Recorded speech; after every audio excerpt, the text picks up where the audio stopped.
Whatever business they're in, people need the right tools to do their job safely and efficiently.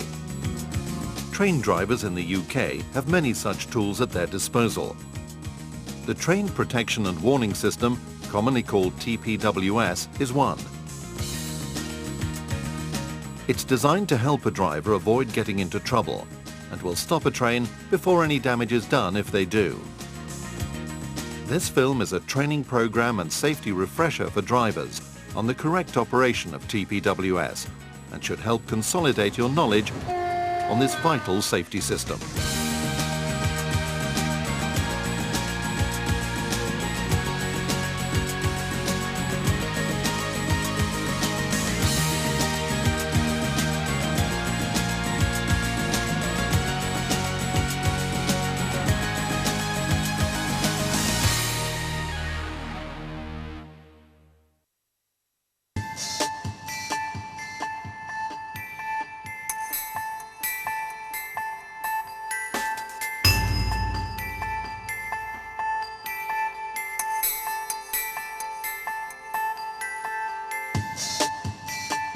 After a number of serious collisions, TPWS was introduced across the UK railway network to protect key locations. Its main function is to reduce the consequence of a train inadvertently passing a signal set at danger, a SPAD. The system may not stop a train passing such a signal, but is designed to initiate an emergency brake application that will stop the train within the overlap built into the system. This will therefore reduce the chance of a collision between trains. It's a passive system that will only intervene if an error is detected. If used properly, TPWS provides a vital safety function which can save the lives of both passengers and train crew. It's therefore essential that you use the system properly. If not acted upon correctly, TPWS will not afford the protection it's designed to give. This has been highlighted by some recent SPADs suffered by a number of drivers. In each case, the system worked correctly and the trains were halted. However, the follow-up investigations found that the drivers didn't respond to the TPWS interventions correctly.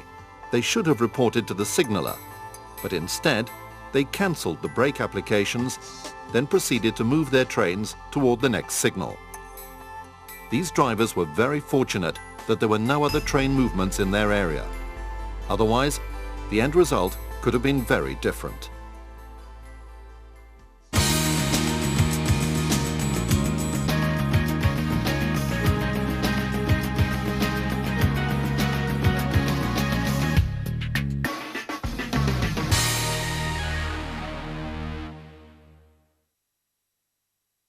To help you understand the importance of using the system correctly, let's refresh our understanding of the TPWS track equipment and how it affects your train.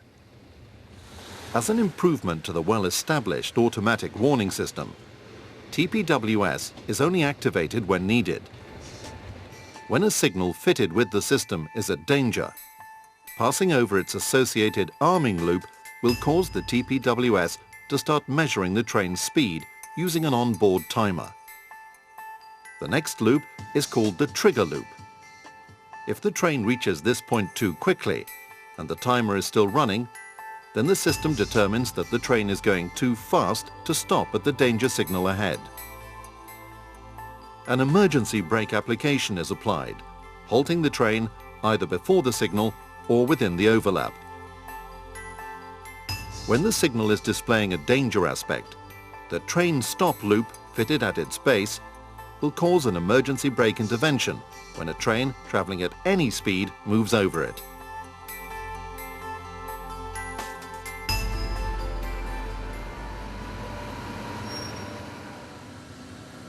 Arming and train stop loops are also fitted on the approach to buffers to avert a collision between incoming trains and the buffer stops.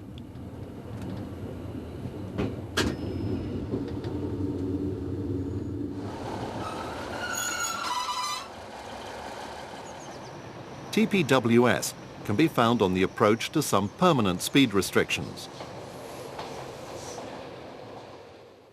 The intention here is to stop a train that's moving too fast from overspeeding the restriction and causing a high-speed derailment.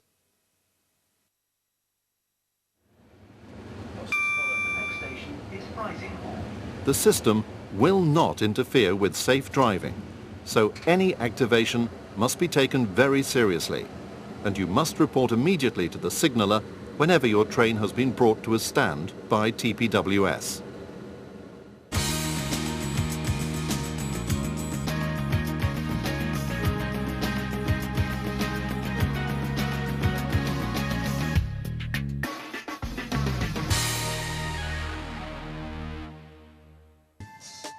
The investigations into the SPAD incidents where interventions had been cancelled identified that the drivers concerned were simply unsure about what in-cab indications they'd receive and what their next action should be.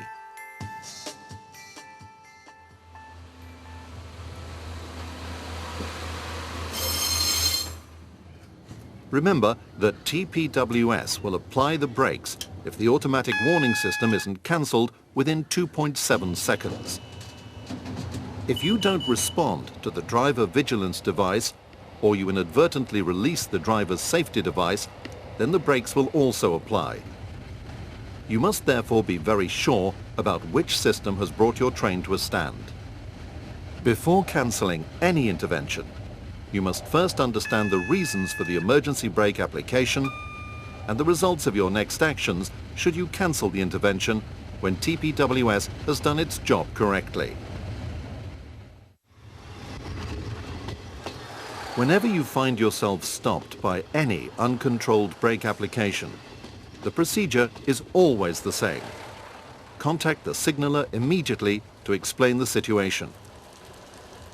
All safety-related messages should be repeated back to ensure a clear understanding of the message by both parties. Hello, Leeds East. If you suffered a SPAD, you'll need to complete a questionnaire with the signaller and then work to all instructions issued to you by the signaller. You are aware you have passed the signal. Right, now you must not move your train until I give you the authority to do so. You understand that? Check the TPWS panel. Note any illuminated indicators for your fault report in the unit repair book. If the brake demand light is flashing, then you've been stopped by TPWS. If the system has intervened, then you must work to the signaller's instructions.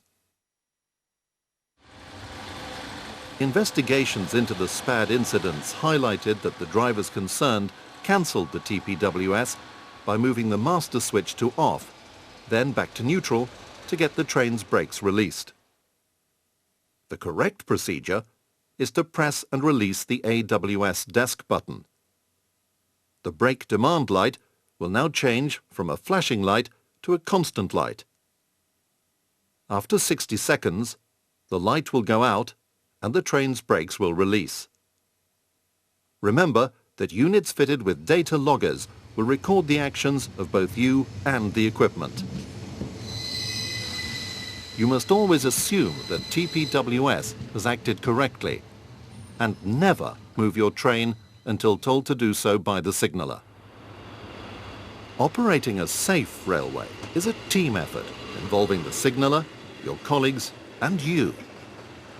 So don't forget, whenever TPWS stops your train, you must contact the signaller immediately. Complete the TPWS SPAD questionnaire. Work to all instructions issued by the signaller. Always use the correct procedure to reset TPWS. And you must never, under any circumstances, move your train until told to do so by the signaller.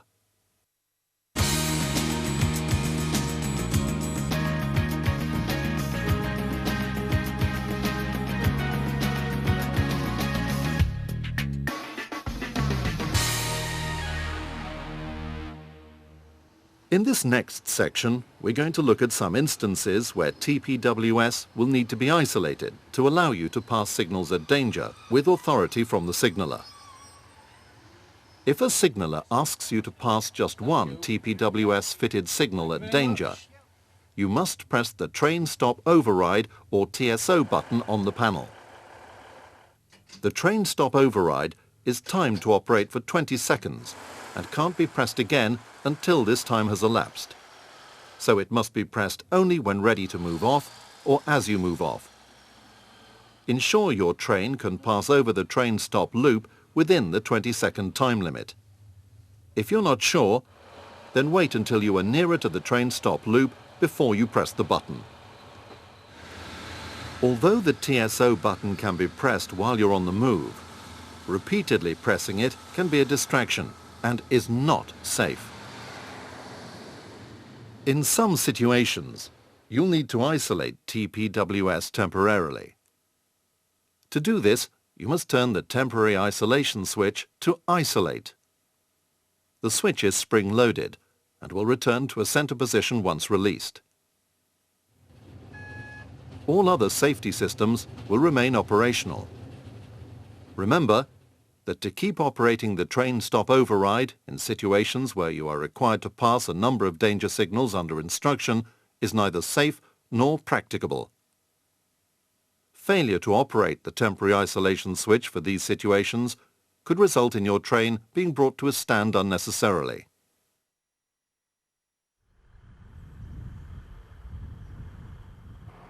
Hi, driver.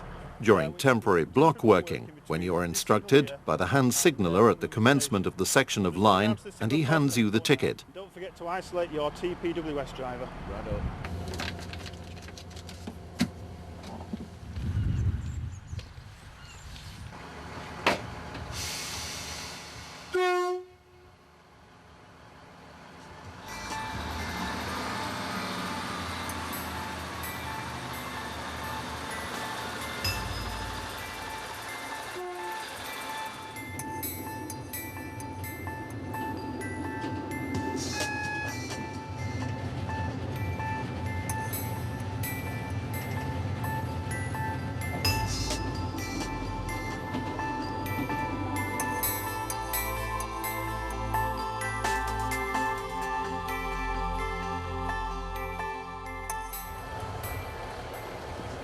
Driver, thank you.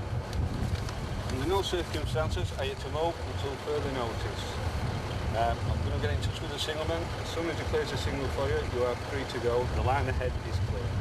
Okay?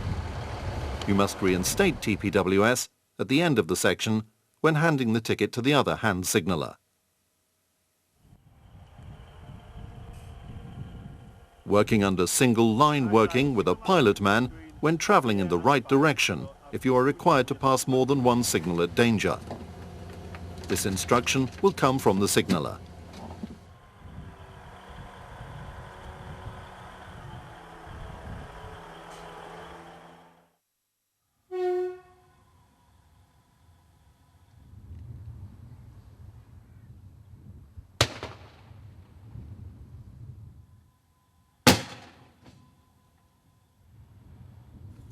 When you are called upon to assist a failed train and through control cannot be established between the leading cab and the rescuing traction. As the complete train will have to be driven from a cab well behind the front of the train, you'll have to isolate the TPWS in the leading cab of the assisting train or unit. As soon as your train leaves the temporary block working section, the single over double line working section, or any failed units have been detached, then you must reinstate TPWS by turning the temporary isolation switch to normal.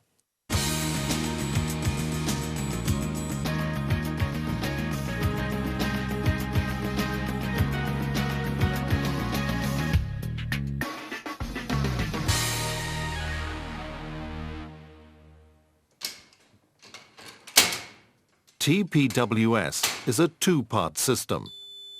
All the on-track equipment is monitored at signal boxes. If a signaller becomes aware of any problem on their part of the system, whether it's failure of track or signalling equipment, then they're instructed to stop you and inform you of the difficulty.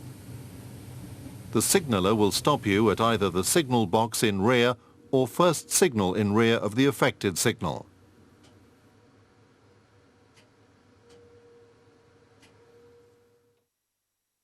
At a signal where the train stop equipment has failed, the signaller is instructed to not let you approach the failed signal until they can clear it, or they have asked you to proceed under Rulebook Section D arrangements. This may require you to pass the last signal in rear at danger.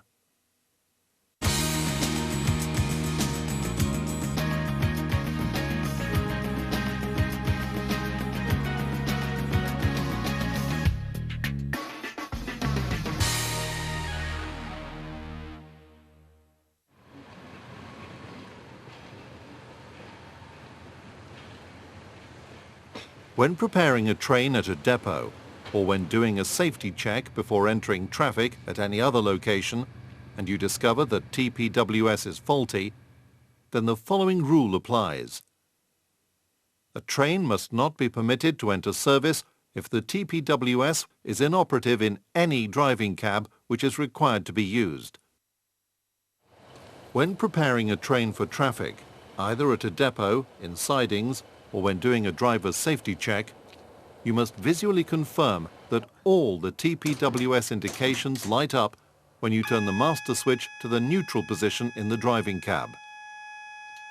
This proves that the system is operative. Should any indications fail to light, the TPWS must be treated as faulty and reported. A repair book entry made and a copy faxed to the service delivery centre. If this work is being done at a station or stabling sidings, then the signaller must also be informed. If you become aware of any TPWS problem en route, then you must stop your train immediately and report the incident to the signaller. This may include a failure of TPWS to stop the train when it should have done. The signaller will issue you with further instructions. You must never move your train until you've received instruction from the signaller. You must not move your train until I give you the authority to do so. As with any failure, you'll need to fill in a driver's report form indicating the nature of the fault. Remember that TPWS is a two-part system, so you should never assume that any fault is on board your train. It may be that the on-track equipment has failed. Not reporting this to the signaller could affect the safety of many other trains passing over that location. Your safety and that of your colleagues could be affected by your failure to report TPWS track equipment defects. You must report all defects you encounter. Having reported the problem, you'll then be instructed to proceed in one of two ways. Malton's distance signal is off. Malton distance off. If a competent person is available to accompany you, then the train may proceed normally in accordance with the requirements of Rulebook Section H2, Clause 2281.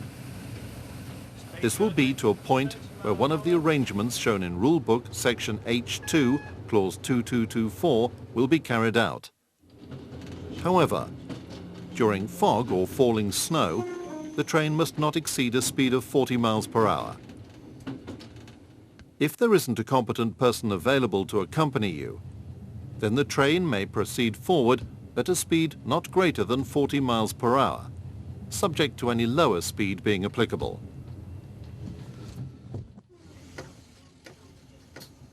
Once again, this will be to a point where one of the arrangements shown in Rulebook Section H2, Clause 2224 can be carried out. In the new rulebook, this instruction can be found in Train Working Section TW5.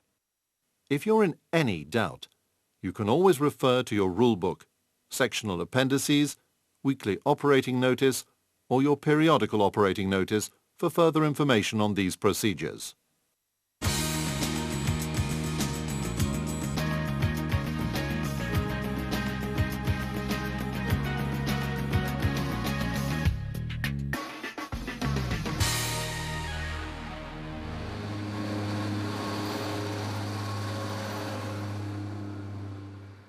When reviewing or learning a route, you must be able, as part of the line's characteristics, to locate TPWS-fitted signals and speed restrictions. Some network rail zones help by publishing this information in their weekly operating notices. Check that TPWS is working correctly when preparing your traction unit for traffic. Whenever you're stopped by any uncontrolled brake application, you must check the TPWS panel.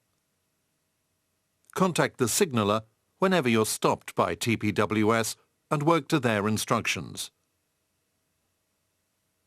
Always reset TPWS correctly. Report all defects to the signaller and the service delivery centre. A written report must follow on the appropriate forms before you finish your duty.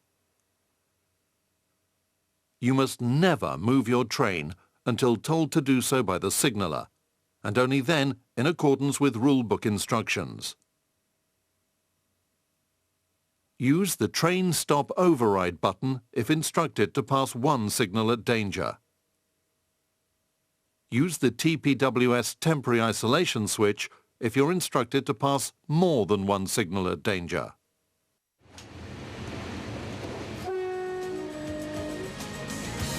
We hope that this film has helped you understand the importance of TPWS and the safeguards it provides. Operating a safe and efficient railway is a team effort, and those safeguards can only be in place if we all follow procedures and do our jobs properly. We've seen already the end results of failure to do this. Our customers and others who are affected by our operations expect a high level of safety from the railway, and even more responsibility from those in whose trust they put their lives. This film is intended to enhance what you should already know about TPWS from the rulebook and the working instructions for train crew book. Familiarize yourself with both, and if you've any questions, don't hesitate to contact your local driver, team manager or trainer. They'll be only too pleased to offer any advice or help you might need.